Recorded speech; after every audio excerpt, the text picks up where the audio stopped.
I would like to thank you, Honorable Chairman Saab, that you have given me an opportunity to speak about historical budget of Delhi government. First, I would like to congratulate the Finance Minister and also our Honorable Chief Minister that he has actually visualized a bigger picture about Delhi and Delhiites. And this budget is basically was needed, and it was needed because the entire world, and to be very precise, Delhi was also undergoing so much of pressure and depression because of the COVID. And this COVID has made many lakhs of people life miserable. People have lost their family member and also lost their businesses, their jobs, which has impacted the entire life of the innocent people of Delhi. And it was also very much needed that the economical growth has to happen, because for past several years the entire country is undergoing economic crisis which has created lot of problems, and to come out, this budget is really a miracle budget, and it is concentrated on the economical growth of Delhi. And I would say this is also a very precise to the employment and to the businesses. And I think I have never seen any government in India or even the Indian government to dare to talk about any budget which is based on the people development, people employment, people entrepreneurship, industry, so on. So I really thank and congratulate Honorable Finance Minister that he has very clearly stated as to how the economical growth of Delhi will take place. He started with a great budget, which means when we took over the government in 2015, the budget of Delhi government was 31,000 crores, and today the budget is 75,800 crore. तो sir ये बहुत अच्छा budget है, और इस budget ने जो employment की, रोजगार की अपॉर्चुनिटी क्रिएट की है, मुझे लगता है बीजेपी जो देश में सरकार चला रही है उन्हें आज एक्सेप्ट करना चाहिए। उन्हें आज अरविंद केजरीवाल जी की गवर्नमेंट से ये सीखना चाहिए कि एक दिल्ली बहुत छोटा सा स्टेट होते हुए भी इतना बड़ा स्टेप लेके विजुलाइज कर सकता है। अपनी इकोनॉमी का बजट, अपने दिल्ली का बजट जस्ट 7 साल में 1.5 गुना बढ़ा सकता है, तो इंडिया का बजट क्यों नहीं बढ़ सकता?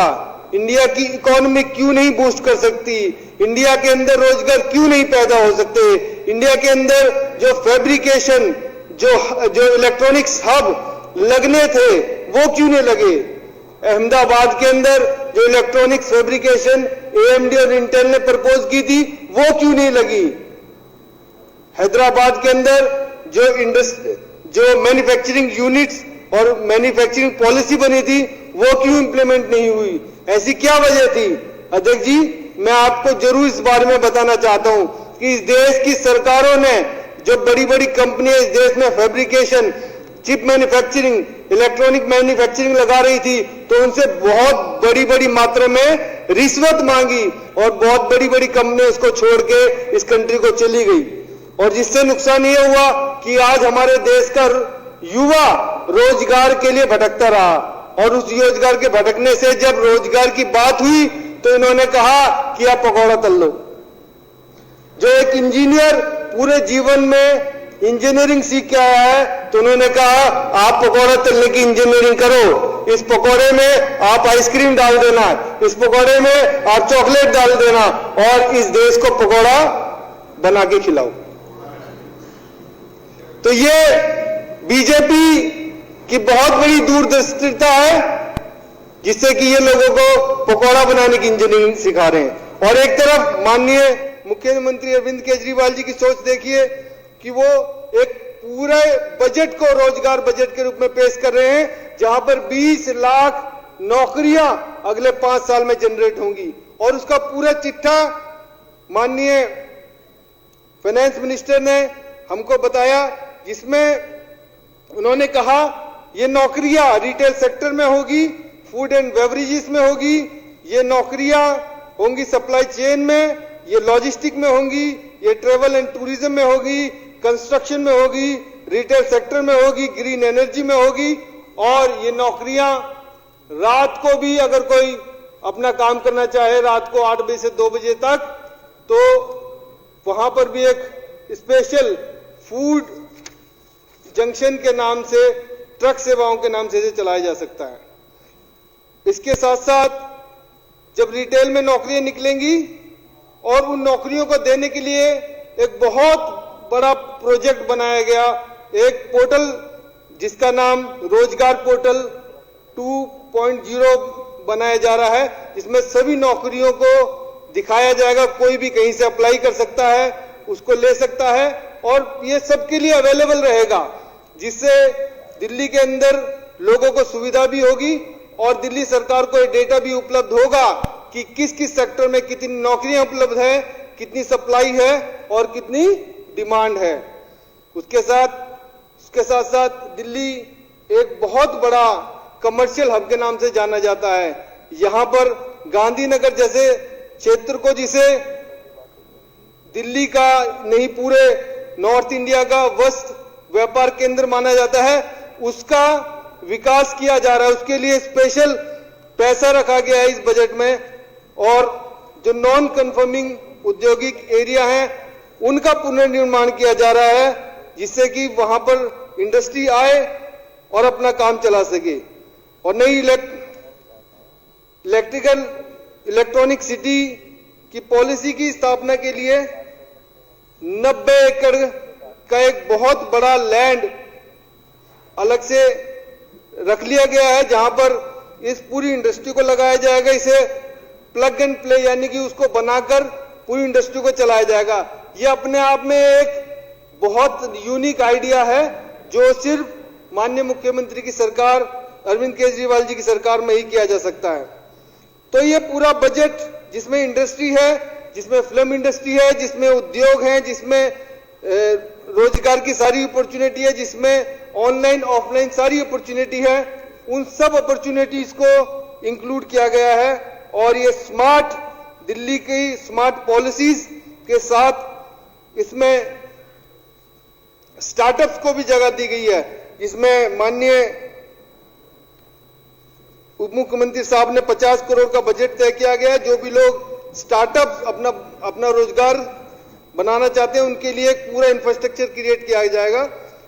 तो अध्यक्ष जी, इसके साथ साथ क्योंकि दिल्ली सरकार का हमेशा शिक्षा मंत्री का ध्यान शिक्षा पे रहता है, तो शिक्षा का बजट 16,278 करोड़ रुपए का रखा गया है। स्वास्थ्य का 9,769 करोड़ रुपए का रखा गया है। ट्रांसपोर्ट पे 9,539 करोड़ रुपए का बजट, और इसके साथ साथ हाउसिंग पे और तमाम चीजों पे ये बजट एलोकेट किया गया है। मुझे लगता है दिल्ली वासियों के लिए एक बहुत ही बड़ा, दिल्ली को डेवलप करने के लिए एक बहुत ही बड़ा, बहुत ही सुदृढ़, बहुत ही आशापूर्ण बजट और ये सपनों का बजट रखा गया है।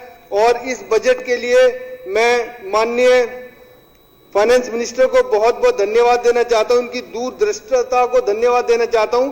और हम बड़े सौभाग्यशाली हैं जो हम माननीय मुख्यमंत्री अरविंद केजरीवाल जी और हमारे शिक्षा मंत्री, हमारे फाइनेंस मिनिस्टर मनीष सिसोदिया जी जैसे जो बहुत ही इंटेलिजेंट और out of the box thinker leaders हैं उनकी लीडरशिप में काम कर रहे हैं। आपने मुझे इस महत्वपूर्ण बजट पर बोलने का मौका दिया।